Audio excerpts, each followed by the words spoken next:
Appreciate it. I usually don't use notes, but Mark reminded me that I have 10 minutes, and he's got the cards. So I thought the only way I'm going to do this in 10 minutes is to use notes. I tell you, the last time I spoke here, and I'll just give you a quick update, we had just taken in a child who had been driven through number 4 Office Park Drive and for his mother to murder him. And by God's providence, we were able to adopt him, and his adoption's final now. And he's a healthy 10-month-old baby boy. My wife just sent me a picture of him as she rocked him to sleep a few minutes ago. So he's doing well. And so this fight is very personal to me. I have 7 children, 4 adopted, and the last one was driven through number 4 Office Park Drive. Wow. You know, a few weeks ago, and I was thinking about this as Rich and I have both been asked, how is this a gospel issue? How is this abortion battle a gospel issue? A few weeks ago, I was standing outside number 4 Office Park Drive, and there was a young couple that drove through, and as it would be, it was so busy that all he could do was drop her off, and then he drove his car and put it in a parking lot out really by where my car was. And so I kind of moved, positioned my body over that direction, and as he approached me, I went up and handed him a pamphlet, Abortion, the Hidden Holocaust, and said, "Sir, can I take a few minutes to explain to you exactly what's going on behind that wall you're about to go through?" He said, "I know what goes on behind that wall." And then he walked a few steps further, turned around, and flashed a very sinister smile and said, "I know exactly what goes on behind that wall." Last Saturday when I was there, I saw a car. It was a nice-looking car. They drove in to the Crisis Pregnancy Care Center.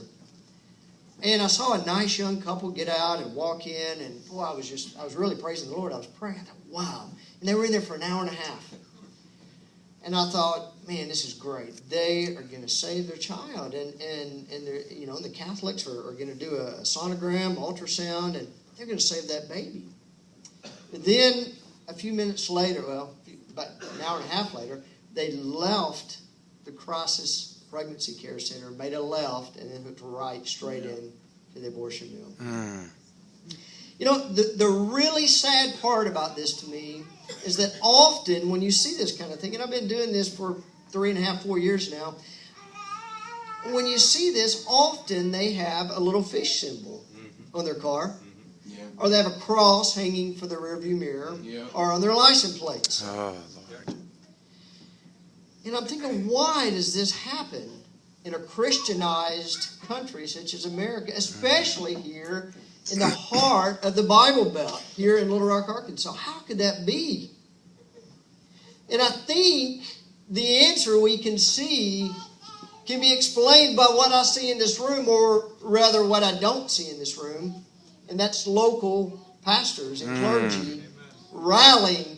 In my 4 years of going out there, I have seen, I think, maybe one pastor, with the exception of you guys coming in, and with the exception of a few Catholic priests. Yeah.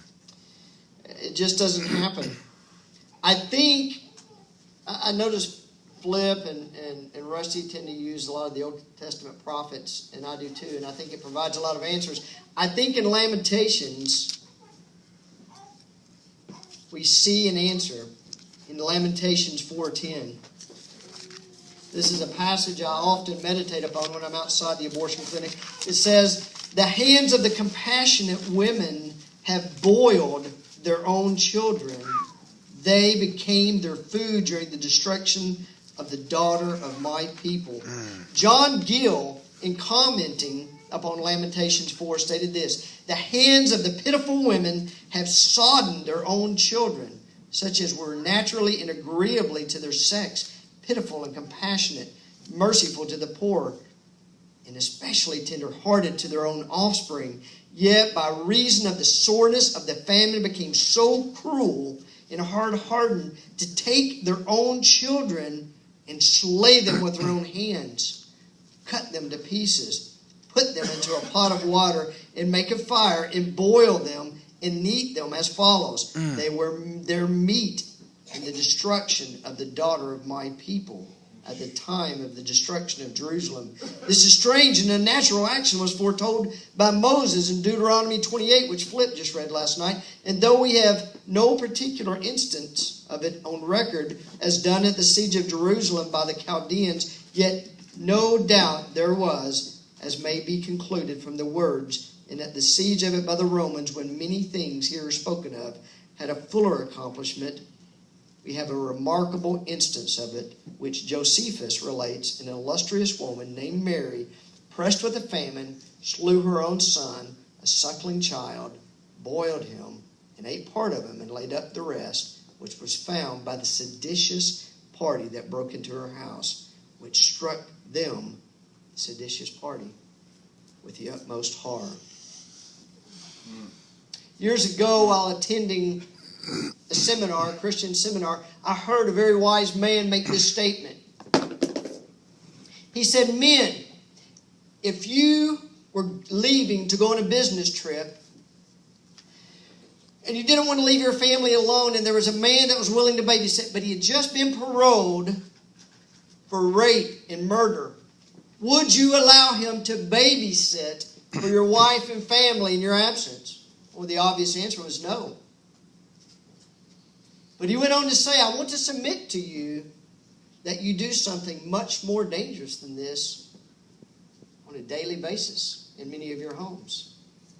He said, you allow a television set to come into your house that can not only harm the body, but it can destroy your children and your wife's soul. You know, Jesus put it like this: do not fear those who can harm the body and do no more. Rather, fear him who, after he's destroyed the body, can cast both body and soul into hell. Yeah. Fear him. Yeah. And so, if you'll turn real quickly, I've only got a couple minutes here. I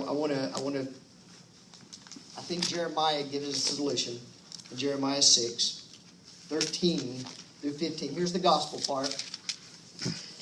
For from the least to the greatest of them, everyone is greedy for unjust gain, and from the prophet to priest, everyone deals falsely. They have healed the wound of my people lightly, saying, peace, peace, when there is no peace. See, our clergy, our pastors are telling people that they have peace with God. Yeah. Yes. And there is no peace with God. They are telling people, if they say this little prayer, if they come to church, if they join the Awanas, or if they do whatever, they are good to go on Judgment Day. God will have none of that. He says, Jesus says in Matthew chapter 7, not everyone who says to me, Lord, Lord, will enter the kingdom of heaven, but only he who does the will of my Father who is in heaven. Many will say to me on that day, Lord, Lord, do we not prophesy in your name and cast out demons in your name and perform many mighty miracles in your name? And he says, depart from me, you workers of lawlessness, for I never knew you. See, it's time for our pastors to start proclaiming, strive to enter through that narrow door. Yes. For many will seek to enter it and will not be able. There's a difference between striving to do something and seeking to do something. Striving is an agonizing. The Greek word is where we get our word, agonizing.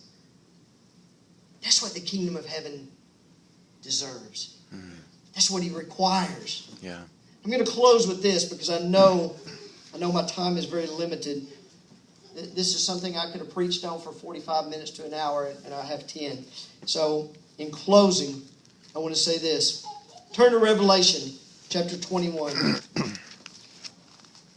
verse 7 through 8.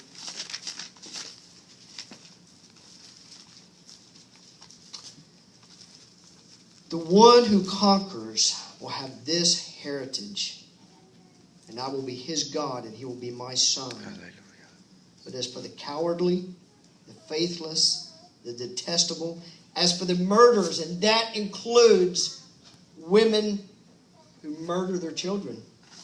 The sexually immoral, sorcerers, idolaters, and all liars, their portion will be in the lake that burns with fire and sulfur, which is the second death.